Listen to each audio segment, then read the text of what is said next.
শিক্ষা নেন।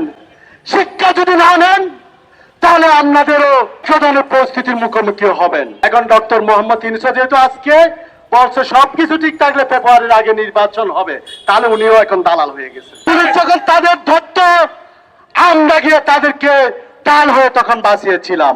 যদি আমরা যাই বিএনপির নেতাকর্মীরা সাহস পাবে। যারা বিড়াল ছিলেন 5 আগস্টের আগে এখন নিজেদেরকে বাঘ মনে করে। আমরা যখন এখানে মিছিল শুরু করতাম বিএনপির কয়েকজন এখানে যখন মিছিল করতে আসতো জিয়ার সৈনিক বলে পুলিশ একটু ধাওয়া দিলে দূর মারত, তখন পুলিশ যখন তাদের ধরত আমরা গিয়ে তাদেরকে ডাল হয়ে তখন বাঁচিয়েছিলাম। যখন এই রাজপথে কেউ ছিল না তখন গণ অধিকার পরিষদ রাজপথে ছিল। যখন এই জুলুমবাজদের বিরুদ্ধে চোখে চোখ লেগে ঢাকা বিশ্ববিদ্যালয়ে কেউ কথা বলার সাহস করে নাই, এই গণ অধিকার পরিষদ ছাত্র যুব অধিকার পরিষদ কথা বলেছে। আজকে 5 আগস্টের পর আপনারা পাল্টে গেছেন। যারা বিড়াল ছিলেন 5 আগস্টের আগে এখন নিজেদেরকে বাঘ মনে করেন। ভুলে যাবেন না আওয়ামী লীগ অনেক সংগঠিত শক্তি ছিল। পুলিশ সেনাবাহিনী অস্ত্র শস্ত্র টাকায় বসে তারা ক্ষমতার মহাশক্তিধর মনে করেছিল। এই 5 আগস্ট কোন রাজনৈতিক দল না, আমরা ছাত্র জনতার তরুণরাই তাদেরকে এই দেশ থেকে বিতাড়িত করেছি। অতএব 5 আগস্টের পর থেকে যারা এখন মহাক্ষমতার ভাবেন নিজেকে, তারা 5 আগস্টের পূর্ব থেকে শিক্ষা নেন, আওয়ামী লীগের পতন থেকে শিক্ষা নেন, শেখ হাসিনার পালিয়ে যাওয়া থেকে শিক্ষা নেন। শিক্ষা যদি না নেন তাহলে আপনাদেরও এক ধরনের পরিস্থিতির মুখোমুখি হবেন। আসেন, নুরুল হক নূর গণ অধিকার পরিষদ জানুয়ারি ফেব্রুয়ারিতে নির্বাচন চাই, সেজন্য তারা অনেকে গণ অধিকার পরিষদকে বিএনপির দালাল বানিয়ে ফেলেছেন। নুরুল হক নূর কি 5 আগস্টের পর বলে নাই এই সরকার 2 বছর থাকুক, সংস্কার করুক? কেন তারা তাহলে এখন নির্বাচন চাচ্ছে? কারণ এই সরকার আইন শৃঙ্খলা পরিস্থিতি নিয়ন্ত্রণে নিতে ব্যর্থ হয়েছে। শুধু তা নয়, যাদেরকে আমরা বিপ্লবী বলে জানতাম, যাদেরকে নিয়ে আমরা সামনে দেখতাম, তারা চুক্তির বাণিজ্য দুর্নীতির সাথে জড়িয়ে পড়ছে। কোনটাই তাদের কাছে নিয়ন্ত্রণে নাই।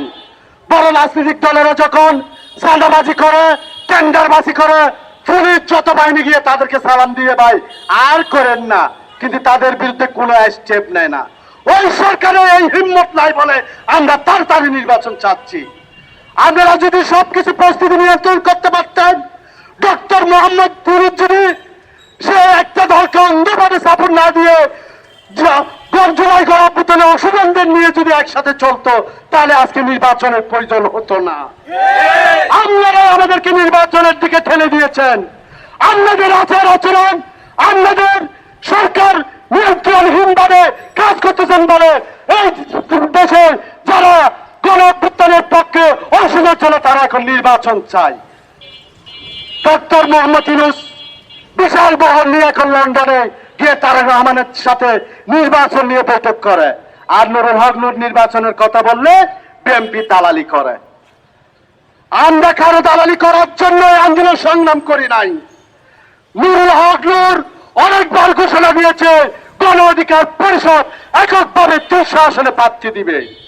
অতএব যদি আমরা নির্বাচন চাই, তাহলে যদি আমরা দালাল হয়েছে বাংলাদেশের সকল রাজনৈতিক দল দালাল। এখন ডক্টর মোহাম্মদ ইউনূস যেহেতু আজকে বলছে সবকিছু ঠিক থাকলে ফেব্রুয়ারির আগে নির্বাচন হবে, তাহলে উনিও এখন দালাল হয়ে গেছে। আপনার নির্বাচন চাওয়া একটা দলের গণতান্ত্রিক অধিকার। একটা দল যখন, একটা সরকার যখন দেশ চালাতে ব্যর্থ হয়, তাদের উপদেষ্টারা যখন স্বজনপ্রীতি দুর্নীতির সাথে জড়িয়ে পড়ে, তাহলে এদেশে নির্বাচিত সরকারের প্রয়োজনীয়তা আমরা অনুভব করি। অতএব আমরা বলতে চাই, যারা এখন ক্ষমতার মসনদে বসে আছেন বা সামনে ক্ষমতায় আসবেন, তাদেরকে উদাত্ত আহ্বান জানাচ্ছি যে পটুয়াখালীতে যে আচরণ করেছেন, বিভিন্ন বিরোধী দল সাথে যে আচরণ করতেছেন, আপনারা যদি মনে করেন আপনারা মহাক্ষমতার শক্তিধর, তাহলে মনে করবেন আপনাদের পতন অনিবার্য।